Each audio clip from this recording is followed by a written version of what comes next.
ঘরে নেই কোনো আসবাবপত্র, শুধুমাত্র নড়বড়ে একটি চৌকিতে বিছানা পেতেই রাত যাপন করেন মা মেয়ে। থাকা খাওয়া সবই হয় সেই চৌকির ওপর।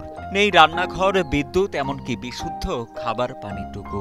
কনকনে শীতেও বিগত ১.৫ মাস যাবৎ এই ঝুপড়ি ঘরেই কাটছে তাদের দিন। অসহায় পরিবারটির এমন করুণ দশা দেখার যেন কেউই নেই। শিয়াল পরশুদিন রাইতে ঘর ঢুকালে তুলেছিল, আমি ওইটা লড়ান দিছে। আর এমনি দাঁড়াইতেও পারি না, পড়তেও পারি না, অনেক কষ্ট হয় আর কি। ছোট ছোট মেয়েদের নিয়ে এখন ভাঙাচোরা এই ঘরটিতেই আশ্রয় নিয়েছেন কুমিল্লার দেবিদ্বার উপজেলার ফতেহাবাদের বাসিন্দা রাবেয়া বেগম। ক্যান্সার আক্রান্ত স্বামীকে বাঁচাতে প্রাণপণ চেষ্টা করেন রাবেয়া বেগম। ধার দেনা করে করান স্বামীর চিকিৎসা, এমনকি শেষমেশ বিক্রি করতে বাধ্য হন শেষ সম্বল ও মাথা গোজার একমাত্র ভিটেটুকু।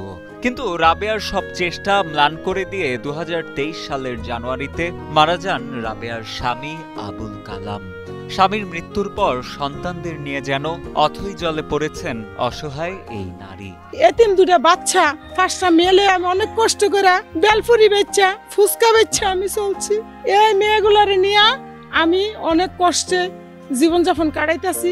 বিধবা রাবেয়া বেগম জানান, স্বামীর মৃত্যুর পর নিজের ভিটায় থাকা ঘরটি ভেঙে তাদের উচ্ছেদ করে দেয় ভিটার বর্তমান মালিকেরা। কোথাও ঠাঁই না পেয়ে গোমতীচরে এসে নদীর তীরবর্তী একটি পরিত্যক্ত জায়গায় দুটি চালাঘর দাঁড় করিয়ে বসবাস করছেন তারা। মাঘের শীত আর নিরাপত্তাহীনতায় ২ মেয়েকে নিয়ে নির্ঘুম রাত কাটান তিনি। দুবেলা চালের টাকা জোগাতে এখন ভ্রাম্যমাণ একটি দোকান বানিয়ে মেয়েদের স্কুলের সামনে চটপটি, ফুচকা, ঝালমুড়ি বিক্রি করছেন বলে জানান রাবেয়া। সারা রাত আমার ঘুম হয় না, ঘুম যায় না, মেয়ের আরে পাহারা দেই, তো সকালে একটু ঘুমাই, ঘুমিয়ে উঠে আবার স্কুলে যাই গিয়ে আমি রান্না বাড়া করি। এভাবে আমার জীবনযাপন কাটতেছে। আর মেয়ের আর লেখাপড়ার অনেক ক্ষতি হইতেছে, যে এটি বইয়া পড়তে পারতেছে না, কারেন্ট নাই। রাবেয়ার অসহায়ত্ব দেখে ব্যথিত এলাকাবাসী।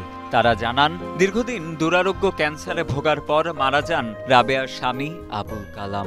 কিন্তু স্বামীর চিকিৎসা চলাকালে সবকিছু বিক্রি করতে বাধ্য হন তিনি। ৫ মেয়ের মধ্যে ৩ জনের বিয়ে হয়ে যাওয়ায় ঝুপড়ি ঘরটিতে ছোট ২ মেয়েকে নিয়ে এখন থাকছেন বিধবা এই নারী। এমত অবস্থায় পরিবারটির পাশে সরকার ও সমাজের বিত্তবানদের সহযোগিতার হাত বাড়িয়ে দেওয়ার আকুল আবেদন স্থানীয় এলাকাবাসীর। আমরা তাকে আবার আমরা ইনশাল্লাহ ভরণ পোষণের একটা ব্যবস্থা করবো এবং বাড়ির জায়গার একটা ব্যবস্থা আমরা অবশ্যই করে দেব।